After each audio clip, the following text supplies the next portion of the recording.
कमर छटको धपिल दानुली कर लिए मी जात हे नैनुआ आशीष में तेला गाड़ी बुलबुली नैनुआ पढ़ लिए किताब रंगीली धाना होशिया मेरी बाना ओ रंगीली धाना होशिया मेरी बाना बैठ बना मेरी गाड़ी में घूमे आली हिट म्यार दगाड़ा ऊंचा नीचा डाना द्या खैली ठंडो मिठो पानी मेर पहाड़ा। कारगिल युद्ध के दौरान वो आई थी तो पप्पू ने पहला गीत गाया था, तो उसका तब से ही उसका भी सफ़र शुरू हो गया गाने का। तो धीरे धीरे उसको भी थोड़ा सपोर्ट करते रहे, थोड़ा बहुत, ज़्यादा तो नहीं, ज़्यादा उसकी मेहनत रंग लाई तो थोड़ा बहुत सपोर्ट हमने भी कर दिया। नमस्कार, प्रणाम, आप देख रहे हैं डिजिटल वाणी। मैं हूं आपके साथ डीजे दीपक जोशी। हम उत्तराखंड के अनेक कलाकारों को आपको लगातार मिलाते रहते हैं, उनकी आवाज़ को आपको सुनाते रहते हैं, उनके बारे में जानते हैं, उनके बारे में समझते हैं और इसके साथ साथ उत्तराखंड संगीत के बारे में और जानने की कोशिश करते हैं। तो इसी क्रम में आज हमारे साथ दो बड़े नाम हैं। यहाँ पर हमारे साथ संदीप सोनू जी हैं जो कि बहुत बढ़िया गाते हैं, और आप देख सकते हैं कार्की जी हमारे साथ पिथौरागढ़ से जुड़े हुए हैं। इन दोनों का एक साथ हम बहुत बहुत स्वागत करते हैं। सबसे पहले सोनू भाई आपके पास आऊँगा। आज हल्द्वानी में हम मिले हैं, इतने ज़बरदस्त प्रोग्राम हो रहे हैं, बड़ा अच्छा लगता है हमें भी जब आप लोग आते हैं। आपको कैसा लग रहा है? सबसे पहले तो डिजिटल वाणी के समस्त दर्शकों का आभार, धन्यवाद और पहलाग सभी को कि आप मेरे जो भी मैं बोलूँगा वो आप सुनेंगे उनको।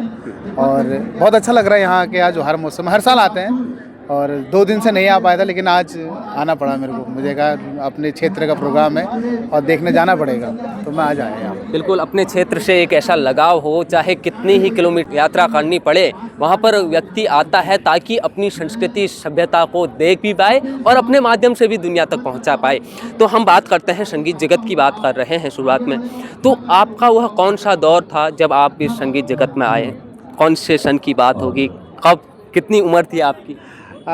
मेरा ना ऐसा मतलब कोई ऐसी कोई हिस्ट्री नहीं है, मतलब जैसे एक शौक़ है, बचपन से गाते हैं और अभी भी गा ही रहे हैं, शौक़ के तरीके से गा रहे हैं। मतलब मैं अपने आप को अभी कंप्लीट वैसे पूरा गायक नहीं मानता, गायक इन द सेंस कि मैं ये करता हूँ और बीच बीच में गीत जो है मेरे चैनल के माध्यम से आते हैं और कोशिश करता हूँ कि जो अपनी लोक संस्कृति है, जो फोक विधा है, उसको सामने लाऊं ताकि जो आने वाली पीढ़ी है उनको सुने और अगर उस पर अमल करें अच्छी बात है।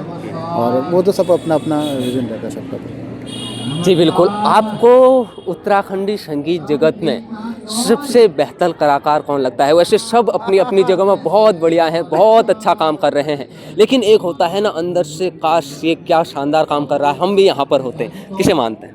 नहीं, वैसे देखो ये तो बहुत बड़ा सवाल है, इसका आंसर देना बहुत टफ है। और सब अपने अपने में जितने भी कलाकार हैं अपने अपने स्तर में, अपने अपने कार्य में सब सर्वश्रेष्ठ हैं और अच्छा कर रहे हैं।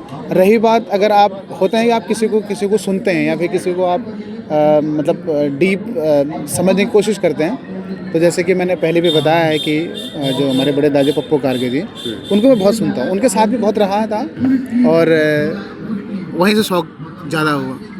तो उनके जाने के बाद कोशिश करी कि मैंने जितना मैं समझ पाया हूँ अपने आप को या संगीत में मैं क्या कर सकता हूँ, तो वो बस समाज को मैं देने का प्रयास कर रहा हूँ। जी बिल्कुल बिल्कुल, बहुत अच्छी बात है। पप्पू कार्की जी के गाने पूरा उत्तराखंड सुनता है, उनकी आवाज़ अभी भी अमर है, चाहे वह हमारे बीच नहीं है।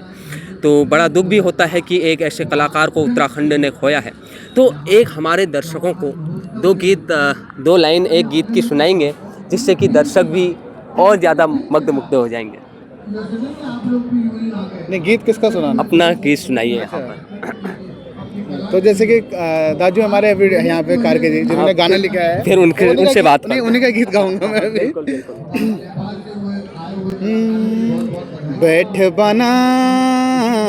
बैठ बना मेरी गाड़ी में घूमे आली हिट म्यार दगाड़ा ऊंचा नीचा डाना द्या खैली ठंडो मिठो पानी म्यार पहाड़ा। बैठ बना मेरी गाड़ी में घूमी आली हिट म्यार दगाड़ा ऊंचा नीचा डाना द्या खैली ठंडो मीठो पानी म्यार पहाड़ा। क्या खूब, क्या बहुत ही शानदार गीत हमको सुनाया। अब हम जाते हैं कार्की जी की ओर। कार्की जी, बहुत बहुत स्वागत सबसे पहले आपका। धन्यवाद धन्यवाद सर। आपका लिखा हुआ गीत अभी आपके ही सामने सोनू भाई ने गाया। तो जब आप लिखते हैं और गाते भी हैं वैसे आप भी, तो जब लिखते हैं क्या सोच के लिखते हैं? कलम की जो ताकत होती है बहुत बड़ी होती है, तो उसमें क्या सोच के लिखते हैं? क्या विधा है आपकी लिखने की? नहीं, कोई विधा नहीं होती है। जब हम किसी राह पर चल रहे होते हैं तो चलते चलते हमें एक सब्जेक्ट मिल जाता है। तो मैं 1993 में मेरी पहली कैसेट आई थी, जब मैं कक्षा 12 में पढ़ता था। तो उस समय मैंने एक कैसेट निकाली थी, तब कैसेटों का दौर होता था। तो उसमें भी एक गीत सोनू भाई ने बरंडी बोतल ते में मेरो मन गाए, वो मेरा उसी कैसेट का गाना था। तो उसके बाद जैसे सोनू भाई ने सुनाया अभी बैठ बना मेरी गाड़ी में, तो मैं रिकॉर्डिंग के लिए जाया करता था। तो दिल्ली से उन दिनों बसों, ये मैक्स से एक्स तो कोई चलता नहीं था, तो बस से जाते थे हम। जाते जाते जब हल्द्वानी से बस से बड़े बहुत लंबा सफ़र होता था, 10 घंटे लगते थे हमारे घर पहुंचने तक। तो मैंने सोचा जैसे ये गाना लिखा मैंने, तो हल्द्वानी से चलते चलते मैंने कहा ये घर तक पहुंचाया उस समय मैंने, बेरीनाग तक। तो इसलिए मैंने कहा ये थोड़ा श्रृंगार रस से भरपूर भी था। बैठ बाना मेरी गाड़ी में घूमी आली हिट मेरा दगाड़ा, तो इसलिए मैंने ये गाना स्टेप वाइज बनाया था उसमें। तो सबसे पहले गाड़ी हल्द्वानी से भवाली में रुकती थी, उन दिनों चाय पीते थे वहाँ पर। उसके बाद हम चलते थे, फिर बाजार खैरना आता था, फिर अल्मोड़ा की धार लगती थी। फिर अल्मोड़ा में बाल मिठाई होती थी प्रसिद्ध, तो अल्मोड़ा की बाल मिठाई का जिक्र होता था। उन दिनों खाना धौलछना में ही खाते थे और कहीं नहीं खाते थे, इसलिए धौलछना का भात भी था इसमें। और उसके बाद हम बेरनागी रुकते थे। अब इस दौर में जब संदीप भाई ने उस गीत को गाया, तो हमने थोड़ा उसमें चेंज कर दिया, क्योंकि आजकल खाना शेरा घाट में खाने लग गए मच्छियाँ। उन दिनों ऐसा नहीं होता था, तो उसमें मच्छी वाला भी डाल दिया गया, तो इसलिए थोड़ा इसमें परिवर्तन कर दिया गया।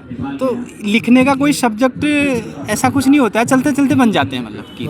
तो आप जब बचपन में अपनी ज़िंदगी जी रहे थे, तब आपको लगता था कि आने वाले वक्त में मेरे गाए हुए, मेरे लिखे हुए गीत इतने सुपरहिट होंगे? नहीं, ऐसा तो कुछ नहीं लगता था। वो तो हमारा शौकिया तौर था। हम लोगों को सुनते, पहलादा इनको सुनते थे, हमारे आदर्श ये ठहरे हमसे बड़े, तो इनको सुन करके हमने कहा हम भी गा सकते हैं। तो जैसे पप्पू था, हम एक ही गांव में रहते थे, पप्पू और मैं। तो मैंने एक दो कैसेट निकाल दी थी। उसके बाद मैंने कहा पप्पू तू भी चल यार।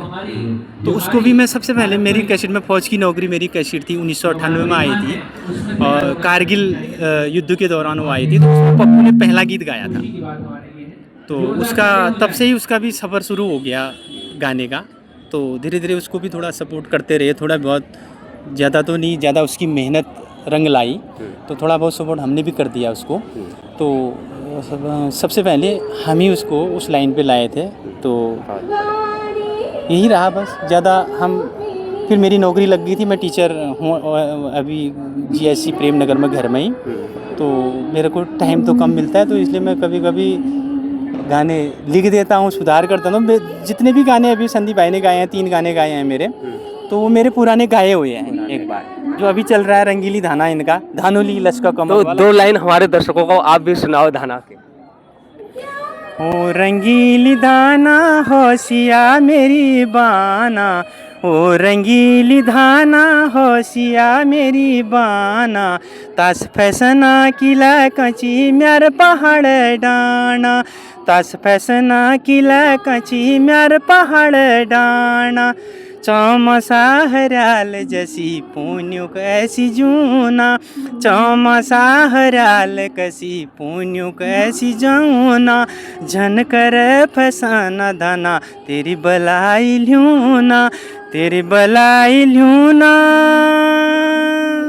सच तेरी बलाई ल्यूना होशिया मेरी बाना, तास फैसना किला कची म्यार पहाड़ डाना, तास फैसना किला कची म्यार पहाड़ डाना।